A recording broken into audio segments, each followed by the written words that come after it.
नमस्कार, जय हिंद। आज के क्लास का मोस्ट इंपोर्टेंट क्वेश्चन जो है यूक्लिड विभाजन द्वारा एचसीएफ ज्ञात करना। देखिए, ये वाला प्रश्न जो है आपको 2 नंबर में पूछा जाता है। जैसे कि आप जानते हैं, हमारे साथ जुड़े रहिए और बने रहिए, क्योंकि इसको मैं बिल्कुल आसान भाषा यानी कहें तो बिल्कुल सटीक तरीका से मैं बताने का प्रयास करूंगा, ताकि आपको बेहतर तरीका से समझ में आ जाए और दोबारा ये पढ़ने की जरूरत ना पड़े। हमारे साथ बने रहिए और जुड़े रहिए। मैं ये वादा करता हूं कि आज के बाद आपको यूक्लिड विभाजन जो प्रश्न पूछे जाते हैं उससे कोई भी समस्या नहीं होगी। तो प्रश्न है, दिए गए संख्याओं का एचसीएफ यूक्लिड विभाजन एल्गोरिथम का प्रयोग करके ज्ञात कीजिए। प्रश्न पहला है 135 और 225 और दूसरा है 867 और 225। देखिए, इस प्रश्न को हम बनाने का प्रयास करेंगे। देखिए, सबसे पहले हम जानेंगे कि यूक्लिड विभाजन प्रमेय होता क्या है। देखिए आपको एक चीज ध्यान रखनी है, ए बराबर बी क्यू प्लस आर, यानी अगर बताएं तो ए क्या होता है, भाज्य होता है, और बी भाजक होता है, और क्यू आपका जो होता है भागफल होता है, और आर जो होता है आपका शेषफल होता है।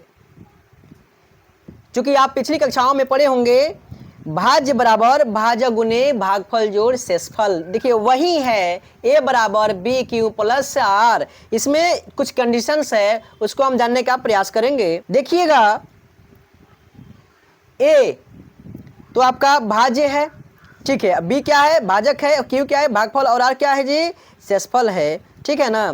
तो देखिएगा, यहाँ पे मैं कहना चाह रहा हूं आपको कि चूंकि आर जो होगा बी के बराबर होगा या बी से छोटा होगा, लेकिन 0 के बराबर भी हो सकता है और 0 के बड़ा भी हो सकता है। यानी आर मतलब रिमाइंडर यानी शेषफल जो होगा मेरे भाई, कहने का मतलब है कि 0 से जो होगा बड़ा या बराबर होगा, या बी से क्या होगा, छोटा या बराबर होगा। आप इसका बखूबी ध्यान रखेंगे, ठीक है। देखिए, एक छोटा सा एग्जांपल लेकर के हम आपको समझाने का प्रयास करते हैं। अगर मैं भाग दूं 3 से, अगर 20 में मैं भाग देता हूं, ध्यान से समझने का प्रयास कीजिएगा मेरे भाई। 3 6 का कितना होता है 18, घटाइएगा तो कितना आएगा, शेषफल 2 आया मेरे भाई। शेषफल कितना आया, 2 आया। तो इससे आप आसानी से समझ सकेंगे कि इसमें ए कौन सा है और बी कौन सा है, क्यू कौन सा है और आर कौन सा है। तो देखिए, ये 2 जो है आया हुआ है, यह हमारा शेषफल है जिसको हम आर बोलेंगे, है कि नहीं। ये 20 है, ये आपका ए है, और ये 3 जो है बी है, और 6 जो है क्यू है। यानी आप समझ गए होंगे कि ये भाज्य है यानी ए है, और भाज्य बराबर क्या होता है, भाजक होता है आपका, बी भाजक है यानी 3 भाजक हो जाएगा, और क्यू आपका क्या हो जाएगा, भागफल हो जाएगा, और 2 आपका क्या हो जाएगा, शेषफल हो जाएगा। उम्मीद है आप अच्छे तरीके से समझ गए होंगे। आइए एक और पॉइंट देख लेते हैं। सबसे पहले मैं आपको बता दूं कि अगर आप एचसीएफ बनाओगे, बनाते बनाते जाओगे, वहां पे बी आएगा। ध्यान रखना, इस एचसीएफ में जो है यूक्लिड विभाजन में जो है बी आपका एचसीएफ होता है। ध्यान रखना, क्या होता है, बी आपका क्या होता है, एचसीएफ होता है। ये अभी मिलेगा जब हम क्वेश्चन को हल करने का प्रयास करेंगे तब, ठीक है ना। तो आइए क्वेश्चन को हम बनाने का प्रयास करते हैं। तो आपका प्रश्न था 135 और 225, इसी का जो है आपका एचसीएफ निकालना था मेरे भाई।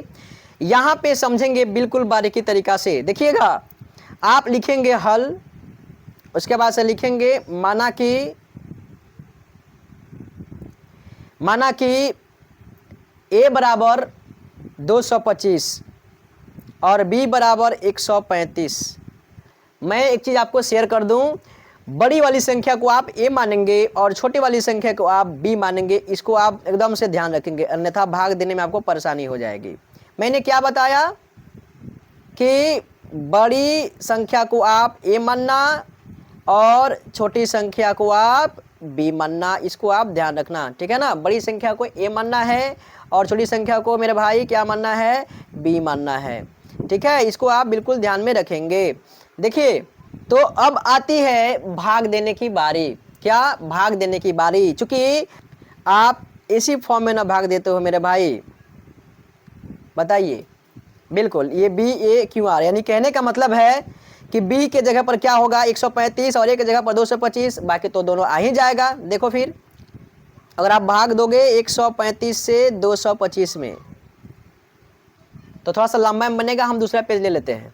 देखो 135 से भाग देने जा रहे हैं हम 225 में, 135 से कम 135 कितना होगा 0, और 12 में 3 गया 9। ध्यान देना, और इसी के साथ मैं आपको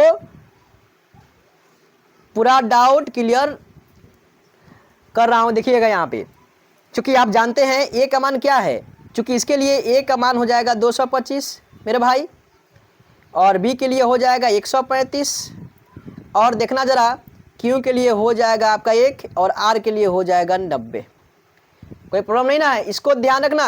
अब हम करेंगे इस 90 को बनाएंगे हम b और 135 को बनाएंगे a, तो 90 कम कितना होगा मेरे भाई 90, 5 तेरे में हो गया 4।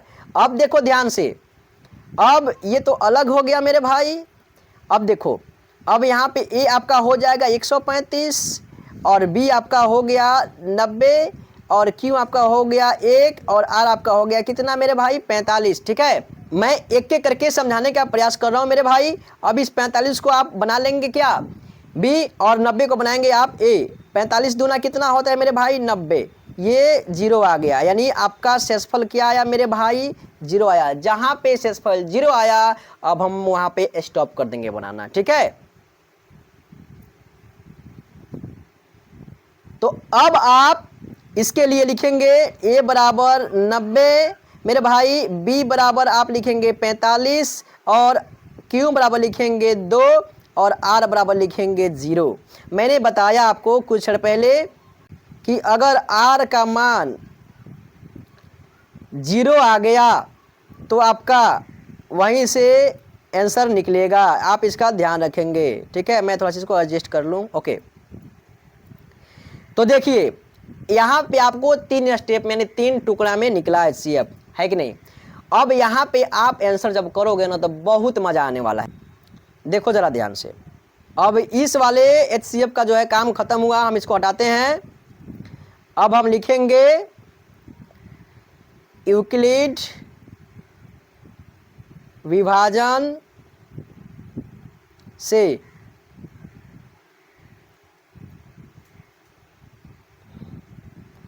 a बराबर बी क्यू प्लस आर मेरे भाई।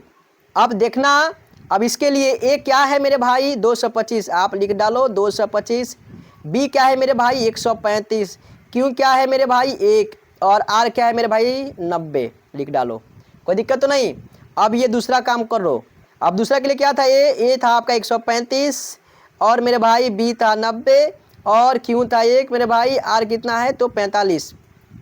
ओके, अब देखो इसके लिए a कितना है मेरे भाई 90 और b कितना है मेरे भाई 45 और ज़रा बताओ q कितना है 2 और रिमाइंडर शेषफल कितना है 0। मैंने बताया था कि अगर शेषफल 0 जहाँ पे आ जाए तो हमारा b क्या होता है मेरे भाई HCF होता है, आप इसका ध्यान रखेंगे।